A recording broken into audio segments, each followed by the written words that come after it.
Mwiriwe neza canke mwaramutse umwe wese bivana hatumbereye, ntabwo muba muri mu bihugu bimwe, ntimuba muri ahantu musangiye ibirere dusangiye ibihe, nico gituma umwe wese ndamuha mwiriwe canke mwaramutse bivana aho utumbereye.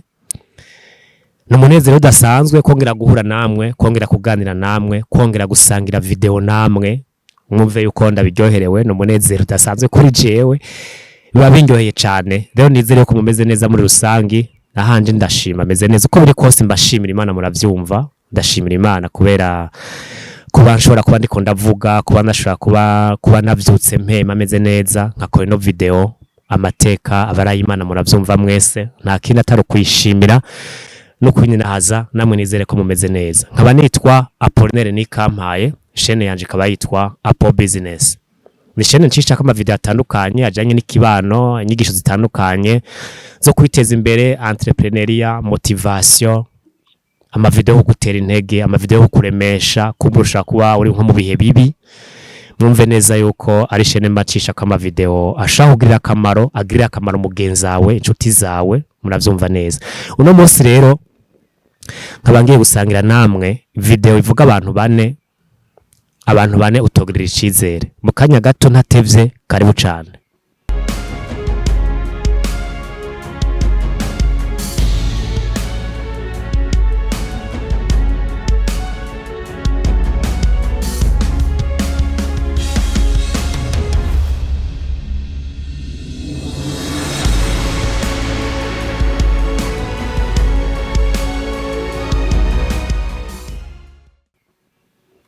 Umuntu wa mbere utazogira icizere n'umuntu atababara iyo yumvise ibintu bibi vyashitse. Nk'akarorero akumva ati hariya habaye Nyamugigima yahitanye abantu 50 bose baciye bapfa, akakwereka yuko ataco bitwaye, ukumva ngo none si bisanzwe ngo twese tuzopfa. Bisigura ko nawe ukazopfa nawe nyene, bisobanura uko nyene ukora neza yuko emotionellement hagwa imvura nyinshi yononye imirima, yononye ibiki, ukora neza nibisanzwe kuri we, nibisanzwe nta ngorane. Akumva neza ati hariya ibara ryaguye, hadutse umucanwa, wagiriye n'abo bantu, wagize wononye ibintu, ukora neza ko ntaco bitwaye, nta ngorane. Uyo muntu uzomugira icizere gike cane, uzobanza urabe neza, ntumugira icizere kirenze. Umuntu atabara bababaye, uzogira icizere kigarukiye hagufi, ntumugirire confiance totale.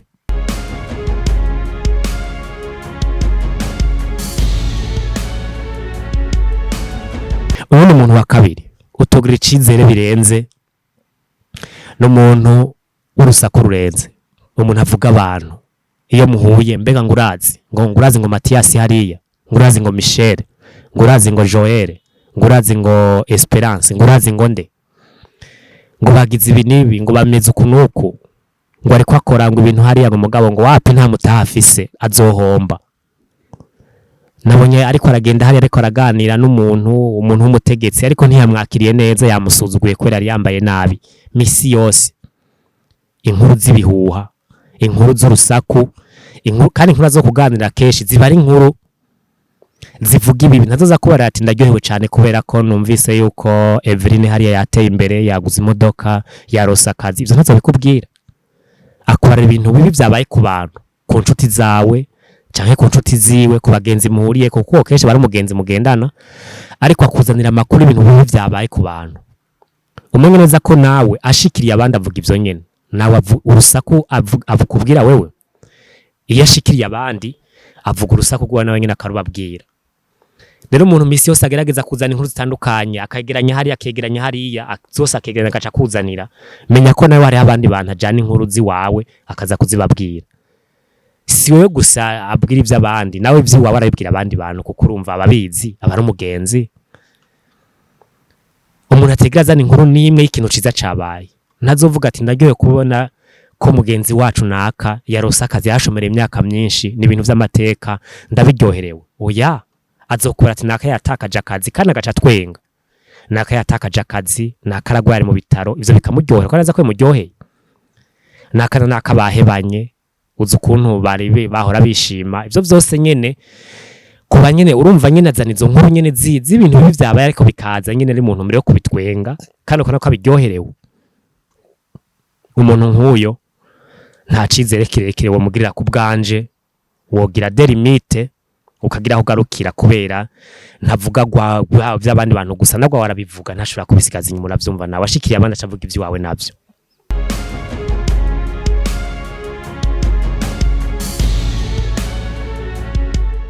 Uyundi muntu utogirira icizere kirenze n'umuntu iyo habaye ikintu kibi agipibliya cane. Ndavuga ku barezo sosio, ku ma statut, kuri YouTube, kuri Facebook, nimba ashobora kuhashika ahantu hose. Habaye ikintu kitameze neza mu gihugu canke habaye ikintu kitameze neza muri societe abayemwo, ubwo nyine ku marezo sosio yashizeko. Umenye ko nta munsi urizi naho washikwe n'ikindi kintu kitameze neza n'abazo gushira ku marezo sosio. Kubera iki wato gushirako? Wowe kubera iki? Azogukuramo? Habaye ikintu hari aco mwibanga kitameze neza nyine kibishe, bwo nyine kuri Facebook ya publiye, kuri statut yashizeko. Wibaza ko bazogusigaza inyuma? Niwashikwa n'ingwane, niwashikirwa n'ivyo vyashikiye abandi. Ni habaye incident ikintu insolite kitameze neza kuri, waza ko azogisigaza inyuma, azokipubliya nawe nyine agishire kuri Facebook, ashire kuri statut abantu bose bakibone. Nawe ntazogusigaza inyuma, niko bimeze. Rero umuntu haba kantu, haba mu gihugu, haba muri societe abayemwe, haba mu nshuti ziwe, akaba yashyize kuri Facebook, kuri statut, YouTube n'ahandi ku mbuga zitandukanye, akaba ya Instagram hariya, TikTok hariya akaba yashizeko, menya ko nta munsi urizi habaye ikintu kitameze neza kuri wewe, azoshira ku mbuga ku marezo sosio n'abandi bose babibone, nawe ntazogukuramo. Umuntu nk'uyo ni faut faire attention. Urabe neza ko ushaka kuba umuntu nk'uyu, ushaka kuba umufise confiance wari umugirira, ugerageze ugabanye.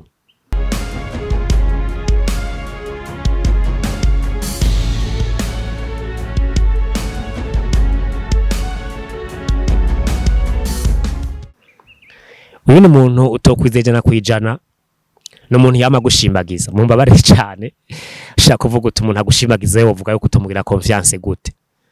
Mugabo ashaka ko umuntu agushimagiza nta kintu bifatiyeko. Kakuharira boss umeze neza, mabuja umeze neza, wewe abantu bose baragushimagiza. We muri misi ifashe neza, ufise amafaranga, ufise usa neza, wambara neza, ibintu bitandukanye ataho bifatiye. Umwanya wose akubonye akagushimagiza, nta na kimwe wanagize, waberewe cyane, wambaye neza, uwo munsi ubona yuko ntiwanaberewe daira, ushaka kuraba ukavuga uti nukuri ndabona neza ko ntaberewe. Ariko nagushimagiza misi yose, uvuze ikintu agaca ko mamashi, muri mwirigara ukavuga ikintu agaca ko mamashi, we wamuvuga neza, umeze neza cyane, wenda gushimira. Urasumba abantu bose, nta muntu musa, n'inshuti zanje bazisumba, abagenzi bose, wewe uri umuntu nyene, wewe uri umuntu special, urarenze.